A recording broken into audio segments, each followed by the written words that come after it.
Good morning, everybody. This is the 100th segment of the Think Before You Speak series, the laws of Shemirat Halashon with clarity, a few stories. Lilu Nishmat, the great Chafetz Chaim Zechet Tzadik L'Bracha, as well, Lilu Nishmat, Reb Chaim Kanievsky Zechet Tzadik L'Bracha, Lilu Nishmat, Yedidi Ahovi, Reb Zechariah Wallerstein Zechet Tzadik L'Bracha, as well, Lilu Nishmat, Luza Aliza Bat Henriette, and her children that passed with her in the fire, Ruach Hashem Tenichenam B'Gan Eden. These halachot are also specifically donated, or dedicated rather, to our B'nai Chabura, our Kolel, that learns in the morning from 9 to 11 before going out to work. Shem should bless them with Shefa, Beracha, Vatzlacha, and Siyata D'Shmai, and everything they do.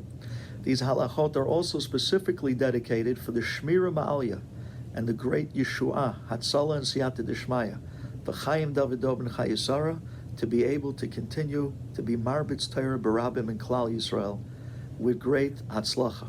Okay. The title of today's share is The Furniture Store. So now, this is very common. Boy, is this common. How many times you bump into a friend or a family member and you ask them, hey, what are you doing in this neighborhood? And they say to you, we came out here shopping. Really? What are you shopping for? Well, we need some new furniture, and we heard that here in this area there is a very quality furniture store, and actually we went there today and we saw a magnificent dining room set, and we were actually thinking of going with the couches as well. The guy there seemed to be really nice. Really nice. And you look at the person and say, you went where? To Quality Furniture? Oh boy, that place, do not step a foot into.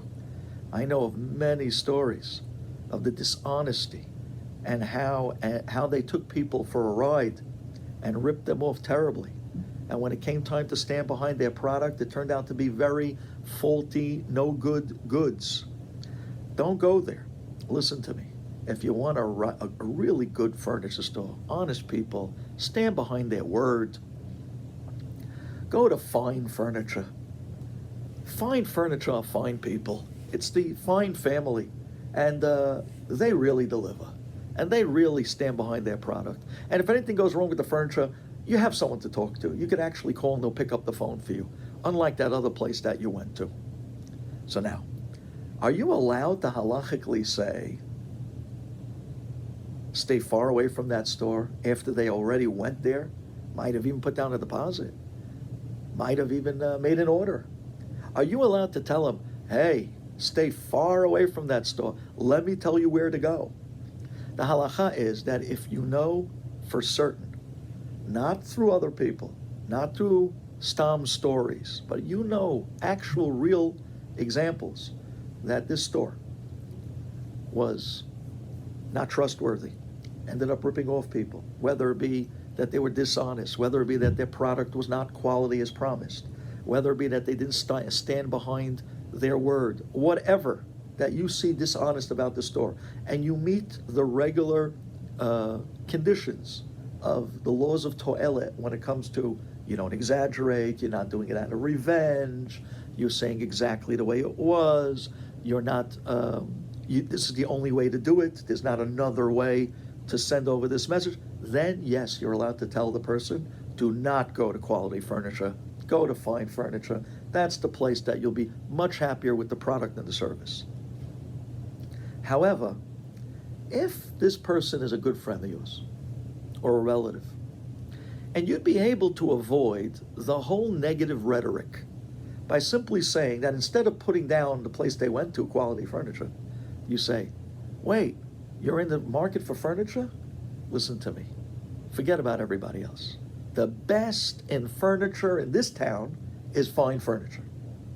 Where instead of going through the whole negative of what's wrong with the other furniture they went to, instead you take the high road and you only tell them the great report about the furniture store that you do want them to go to. And you know them, that they have a relationship with you, it could be a family member or a close friend, that they would rely on you to drop the other place and go to the new place you're sending them to simply because you told them how great this new place is. So if you could avoid the negativity and deliver the message on a simple and positive level, knowing that they'll listen, then that is always the best way to go when it comes to any laws of being careful with your speech. At the end of the day, Rabotai, when we warn a purchaser about dishonest vendors, be careful to stick to the laws of To'elet, not to exaggerate, to do it only on real life situations, not hearsay, to make sure everything is truthful, to make sure that this is the only way to do it, make sure it's not out of revenge, and so on. But we're looking to make sure that the people in our business circles do as well as they can with their businesses. If it's something of competition where you just like someone better than the other person, at the end of the day, be careful, because a person's parnassah is on the line. And if they had an already customer in their store, and especially if a down payment was put, and you're just swaying them away because you don't like the guy, you like someone else better, or you have a friend in the business or a family member that you want to throw him a bone, and that's why you're swaying business away from a different Jew to somebody else, that is terribly, terribly not proper. Let's look to spread the wealth, and so too Borei Olam will spread it to us. Thank you for listening.